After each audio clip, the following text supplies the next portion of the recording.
Dobrý den. Dobrý den. Matka o něm neví, o bratrovi?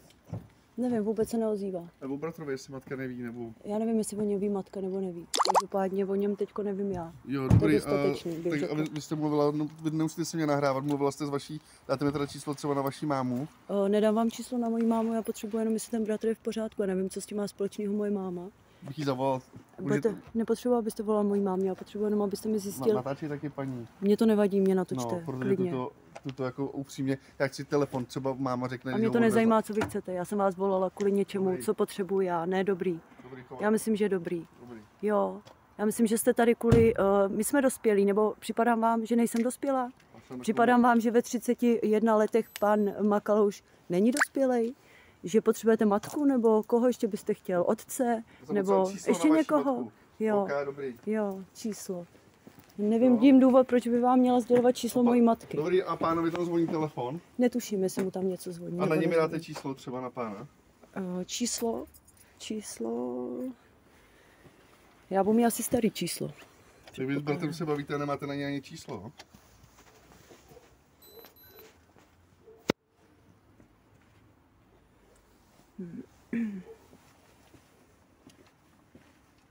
Jo, potřeba bych zjistit, jestli je v pořádku, protože by měl být doma.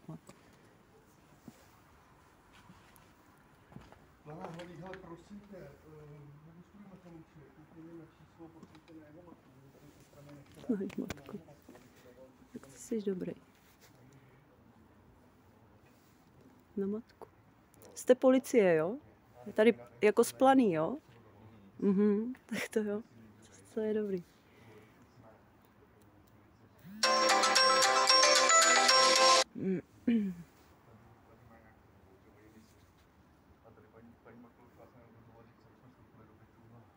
Cože jsem se rozhodla, že chci?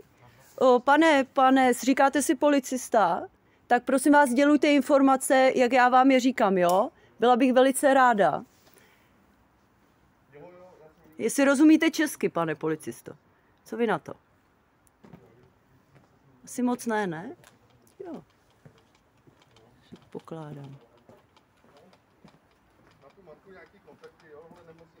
Ale já jsem nepotřebovala matku. Já vím, že matka je v pořádku. Já potřebuji zjistit, jestli bratr je v pořádku. Chápete to? Rozumíte mi česky? Nebo nerozumíte mi česky? Můžu se zeptat na vaše jméno? Pane policisto? Já nepotřebuji číslo, mě zajímá vaše jméno. Moje jméno vám říkat nebudu, tady si opište, tady máte číslo. Mě nezajímá vaše číslo, věříte mi? Mě zajímá vaše jméno. Když si říkáte policie, potřebujete k tomu matku. Já jsem mohla rovnou volat matku, nemusela jsem volat policii. Co vy na to? Že jo? Dobrý den, nezvonili. Vy jste zvonil, já nevím, pan policista asi neumí ani štítky. Štítky, že jo? A jenom, když vás takhle mám jenom to pana Makalouše, jste teď viděl někdy v poslední době tady? Minulý týden jsem nás viděl. A stěžoval si na něco, nebo neříkal vám něco? My se spolu nebavíme. Vy se nebavíte spolu? Vůbec. Dobře, v pohodě. Tak jenom si mě pustíte do obchodu. Nemusíte jít dolů, to stačí otevřít. Já to nemůžu, já mi to ne. Jo, vám to blbne, dobrý, v pohodě.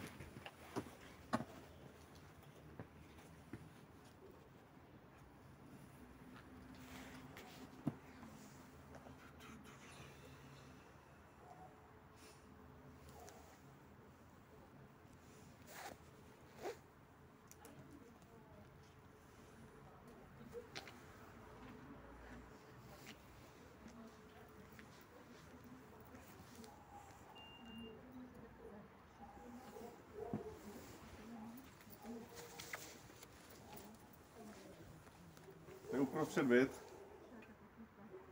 Ještě jednou? To je byt uprostřed. Musíte na mě rozumět, abych vám rozuměla. To je byt uprostřed, ano. Má váš bratr nějakou přítelkyni novou? Já myslím, že to jsou zbytečné informace. Myslím si, že má. Že bychom jí třeba zavolali. Jo. Jestli není u něj třeba. Jo, takhle. Jo, já jsem vám řekla, já nevím, jestli rozumíte česky. Ne, asi ne, že ne, mě to je úplně jasný. Dobrý den, děkuji. Já jsem vám řekla, poslouchejte mě, že můj bratr má rodí, měl by být doma. Jo, já nevím, co jako na tom